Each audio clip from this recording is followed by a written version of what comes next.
আসসালামু আলাইকুম। এখন আমরা চলে আসলাম কনক্রিটের পরবর্তী ভিডিওতে। তো এখানে কিছু মিক্সড রেশিও দেওয়া আছে। কনক্রিটের কয়েকটা রেশিও, এটা হচ্ছে সিমেন্ট, এটা হচ্ছে ফাইন এগ্রিগেট, এটা হচ্ছে কোর্স এগ্রিগেট। তো এখানে ফার্স্টে যে রেশিওটা আছে 1, 1.5, 3, তারপর 1, 2, 4, 1, 3, 6, এটা হচ্ছে আমাদের দেশে প্রচলিত একটা কনক্রিটের রেশিও। তো এই রেশিওটা দেখা যায় যে বাংলাদেশের যে কনস্ট্রাকশন কাজ চলে তার 90% জায়গায় কিন্তু এইটা ইউজ করে থাকে, এই রেশিওটা মানে এক প্রকার মুখস্থ বিদ্যার মতো। বিশেষ করে দেখা যায় যে গ্রাম অঞ্চলে যদি যে কনস্ট্রাকশন কাজগুলো চলে বা শহরেরও কিছু কিছু জায়গায় যেখানে কোয়ালিটিটা ঠিকঠাক থাকে না, সেক্ষেত্রে কিন্তু এইখানে ওইসব জায়গায় কিন্তু এই রেশিওগুলোই মুখস্থ রেশিওগুলোই মেনটেন করে। তো এইখানে এই রেশিওগুলো ফলো করার ফলে যেটা হচ্ছে যে স্ট্রাকচারগুলা যে কনক্রিটগুলো তৈরি করা হয় এই রেশিওতে, সেগুলো ডিস্ট্রয় হতে থাকে। এই রেশিওতে তৈরি করার ফলে যা হয় যে মানে কনক্রিটে আশানুরূপ যে ডিউরেবল সেটা থাকে না, ইমপারমিয়েবল হয় না কনক্রিট, তারপর হচ্ছে সাস্টেইনেবল হয় না কনক্রিট।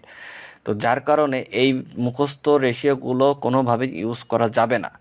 তাহলে কিভাবে রেশিও ইউজ করতে হবে সেটা হচ্ছে মানে কনক্রিটের যে মিক্স ডিজাইন আছে, সেই মিক্স ডিজাইন করে আপনি যদি মিক্স ডিজাইন করতে পারেন তাহলে আপনি নিজেই এই রেশিওটা বের করতে পারবেন যে আপনার এই কনক্রিটের জন্য, এই স্ট্রাকচারের জন্য কত পিএসআই এর জন্য কি পরিমাণে রেশিও দিতে হবে, কি পরিমাণে ওয়াটার দিতে হবে, এই সব কিছু কিন্তু আপনি নিজেই সেটা ডিজাইন করে বের করতে পারবেন যদি মিক্স ডিজাইনটা আপনি পারেন। আমাদের এই মিক্স ডিজাইন নিয়ে একটা বিস্তারিত আলোচনা আছে কিভাবে সেটা করতে হয়, নিচে ডেসক্রিপশন বক্সে তার লিঙ্ক দেওয়া থাকবে ভিডিওটার, আপনারা চাইলে দেখে নিতে পারেন। তো এখন strength of concrete at certain proportion, মানে একটা কনক্রিটের নির্দিষ্ট একটা প্রপোর্শনে তার স্ট্রেংথটা কী কী ফ্যাক্টরের উপর ডিপেন্ড করে।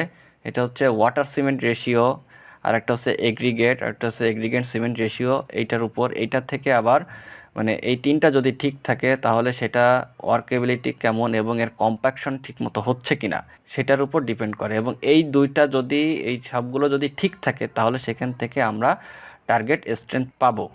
সাপোজ এইটা ঠিক থাকলো কিন্তু কম্প্যাকশন ঠিক থাকলো না, তাহলে কিন্তু স্ট্রেংথ পাওয়া যাবে না। আবার কম্প্যাকশন হলো বাট এটা ঠিক থাকলো না, তাহলে কিন্তু হবে না। তো এইখানে সবগুলোর মধ্যে থেকে সব থেকে বেশি ইম্পর্টেন্ট যেটা, সেটা হচ্ছে এই ওয়াটার সিমেন্ট রেশিওটা। মানে ওয়াটার সিমেন্ট রেশিওটা যদি ঠিকঠাক থাকে তাহলে কিন্তু এই সবগুলো থেকে আমরা টার্গেট স্ট্রেংথটা পাবো। আর ওয়াটার সিমেন্ট রেশিও ঠিক না থাকলে সেটা কখনোই সম্ভব না। এরপর প্রপার্টিস অফ ফ্রেশ কনক্রিট, মানে একটা ফ্রেশ কনক্রিটের কী কী প্রপার্টিস থাকতে হবে। ফার্স্টে হচ্ছে ওয়ার্কেবিলিটি।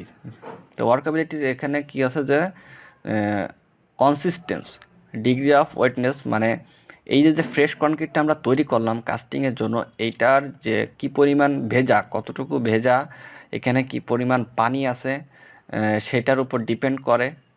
এইখানে এটা দেখতে হবে এবং এটার ফ্যাক্টরগুলো কি কি, ওয়াটার, এগ্রিগেট সিমেন্ট রেশিও। তো এখানে ওয়াটারটা সব থেকে গুরুত্বপূর্ণ, বারবারই বলা হচ্ছে, কারণ এই ওয়াটারের উপর কিন্তু ওয়ার্কেবিলিটিটা ডিপেন্ড করে। কনক্রিটের যদি ওয়ার্কেবিলিটিটা বাড়াইতে হয় তাহলে ওয়াটারের পরিমাণটা বাড়াইতে হবে। আবার এখানে শুধু ওয়াটার বাড়ালে কিন্তু হবে না, ওয়াটার সিমেন্ট রেশিও ঠিক করার জন্য ওয়াটার বাড়ালে সিমেন্টের পরিমাণও বাড়াইতে হবে, এটা কিন্তু অবশ্যই মাথায় রাখতে হবে। মেজারমেন্ট অফ ওয়ার্কেবিলিটি, এই ওয়ার্কেবিলিটিটা কীভাবে মেজারমেন্ট করতে হবে সেটা হচ্ছে স্লাম টেস্টের মাধ্যমে। এটা আরও অনেক টেস্ট আছে, তো যে টেস্টগুলো হচ্ছে ব্যয়বহুল এবং অনেক কঠিন, অনেক জটিল টেস্ট আছে অনেক, তো সেইগুলা দরকার নাই। স্লাম টেস্টটা অনেক সহজ এবং অনেক সস্তা, এটা করা খুব একটা ঝামেলারও কিছু না। এই স্লাম টেস্টের মাধ্যমে যে কনক্রিটের ওয়ার্কেবিলিটি কতটুকু সেটা কিন্তু অনায়াসে বের করা যাচ্ছে। এরপর সেগ্রিগেশন।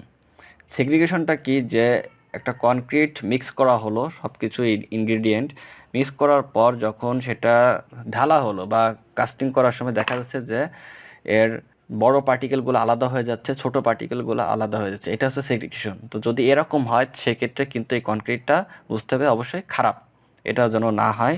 এরপর হচ্ছে ব্লিডিং। ব্লিডিংটা হচ্ছে যে এই যে কনক্রিটটা তৈরি করা হচ্ছে, যে ফ্রেশ কনক্রিট, এটার যদি পানিটা এক্সেসিভ হয়ে যায় তখন দেখা যাবে যে কাস্টিং করার পর সিমেন্টের থেকে পানিটা সেপারেট হয়ে যাচ্ছে, পানি দেখা গেল উপরে চলে আসলো। তো এইটা হচ্ছে ব্লিডিং। এটা যদি হয় তাহলে কিন্তু সিমেন্টের যে টার্গেট স্ট্রেংথ সেটা কিন্তু পাওয়া সম্ভব না। তো এইগুলো হচ্ছে ফ্রেশ কনক্রিটের প্রপার্টিস, এগুলো ঠিকঠাকভাবে থাকলেই কনক্রিটের কোয়ালিটিটা 100% বজায় থাকবে।